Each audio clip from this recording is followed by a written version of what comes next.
आदरणीय सुनेत्राताई आणि सर्व शोकाकुल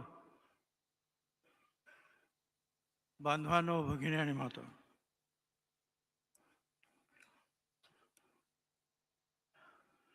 दादांना श्रद्धांजली अर्पण करण्यासाठी आपण इथे आलो. आयुष्यामध्ये अनेक शोकसभा झाल्या, श्रद्धांजली अर्पण झाली,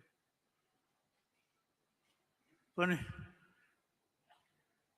ही अशी श्रद्धांजली अर्पण करण्याची वेळ येईल असं कधी वाटलंच नाही. आता सुद्धा हा एवढा मोठा जनसमुदाय पाहिल्यानंतर, एवढी सगळी माणसं पाहिल्यानंतर, लोक पाहिल्यानंतर असं वाटतं की दादा झटपट पटपट पटपट पटपट चालत येतील, सगळ्यांना नमस्कार करतील, आपल्याशी संपर्क साधतील.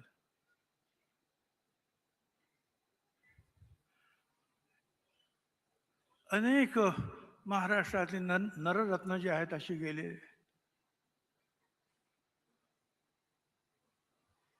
ज्या पद्धतीनं दादा गेले, ज्या वयात दादा गेले, हा धक्का मात्र फार मोठा होता. अजूनही त्यातून सावरणं फार कठीण आहे. दादा, तुम्हाला माहिती नाही तुमचं वैभव किती मोठं आहे. आज महाराष्ट्रातला नव्हे, देशातला प्रत्येक जण, कित्येकाचे फोन, कित्येक जण रडतात.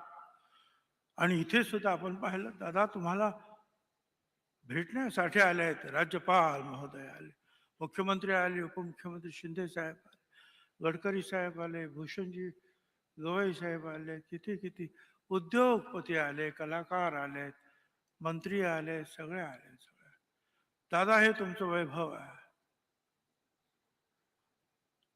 शेवटच्या माणसापासून तर वर उंच असलेल्या माणसापर्यंत दादा तुमच्याबद्दल प्रत्येकाच्या मनामध्ये प्रेम आहे. हे प्रेम तुम्ही निर्माण केलं तुमच्या कामातून. दिलेला शब्द तुम्ही पाळला.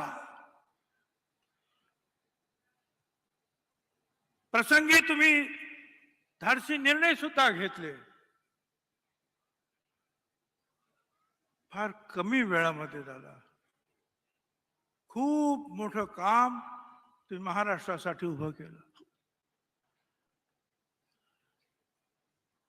दादा नेहमी वेळेवर जायचे. मग दादा, आताच तुम्ही अवेळी कसे गेलात?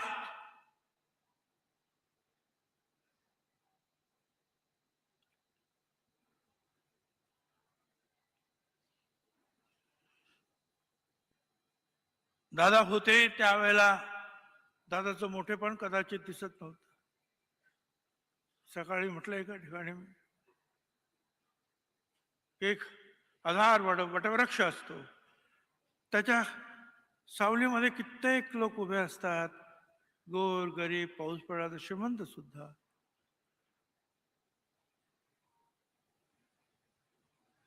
पण त्या वटवृक्षाचं जे आहे मोठेपण आपल्याला कळत नाही. तोच वटवृक्ष जेव्हा उन्मळून पडतो आणि मग आपण पाहतो, अरे किती मोठ्या फांद्या, किती खोलवर रुजलेली ही मुळं, किती पारंब्या, किती मोठा वृक्ष होता हा. दादा, नेमकं तुमच्या बाबतीत असंच झालं.